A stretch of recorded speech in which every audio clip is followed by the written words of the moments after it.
संघानां रसानां छंदसामपि मंगलानां च कर्तारो वंदे वाणी विनायको।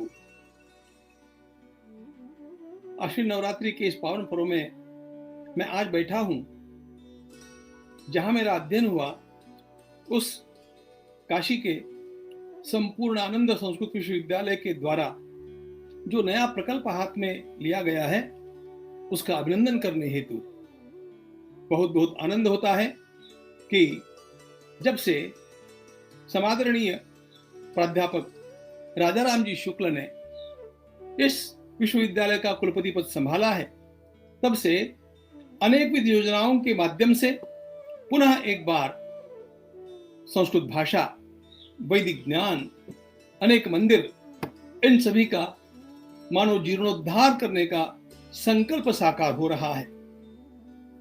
सभी की सभी वेद शाखाओं का ध्वन्यांकन हो जाए ताकि वे सुरक्षित रहे, इस दृष्टि से श्रुति निस्वन इस नाम की जो योजना विश्वविद्यालय के द्वारा चलाई गई वह अत्यंत अद्भुत है, अतीव आवश्यक है। हमारा संपूर्ण भारतीय राष्ट्र जिस संस्कृति पर आधारित है वो वैदिक संस्कृति है, वो वैदिक वाङ्मय है और इस वैदिक वाङ्मय का संरक्षण उसके मूल रूप में होना अत्यंत आवश्यक है।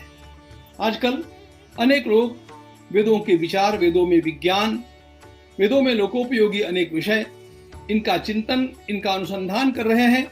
ये तो अच्छी बात है, किंतु मुख्यतया वेदों की शब्द राशि का आनुपूर्वी पूर्वक स्वराघात सहित संरक्षण होना यह मूल कार्य है, क्योंकि वेदों का वेदत्व उनके मंत्रों के संरक्षण में है और इन मंत्रों का सर्वाधिक लाभ उनके यथा योग्य ध्वनि उच्चारण से होता है।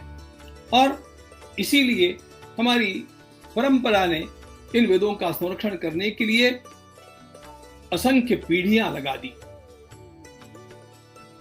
इष्ट प्राप्ति अनिष्ट परिहारयोः अलौकिकम उपायम यो ग्रंथो वेदेति स वेदः। इस प्रकार का भगवान सायणाचार्य महाराज ने कहा, इष्ट प्राप्ति और अनिष्ट परिहार होना हो और उसके लिए अलौकिक उपाय जानना हो तो वेदों की शरण में जाना पड़ता है।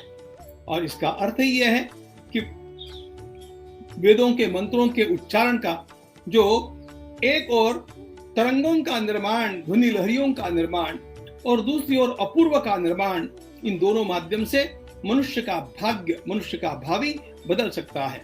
और यह सामर्थ्य वेद मंत्रों के मूल रूप के संरक्षण में है और इसीलिए यह अत्यंत आवश्यक कार्य इस विश्वविद्यालय ने हाथ में लिया। मैं भूरी भूरी अभिनंदन करता हूं। सामवेद के सहायक आचार्य डॉक्टर विजय कुमार जी शर्मा, इन्होंने रामायणी शाखा का अध्ययन स्वयं पूर्ण करके उसके अनुपलब्ध ग्रंथों को दक्षिण से खोज करके प्रकाशन करने का जो काम किया है वह भी एक अद्भुत कार्य है। और इस समय उनकी वाणी में सामवेद का ध्वन्यांकन चला है, यह अत्यंत अभिनंदनीय बात है।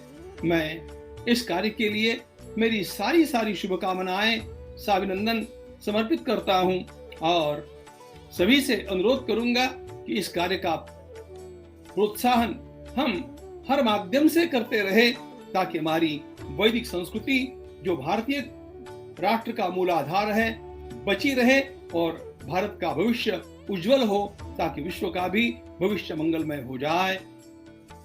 काशी विश्वनाथ भगवान की जय।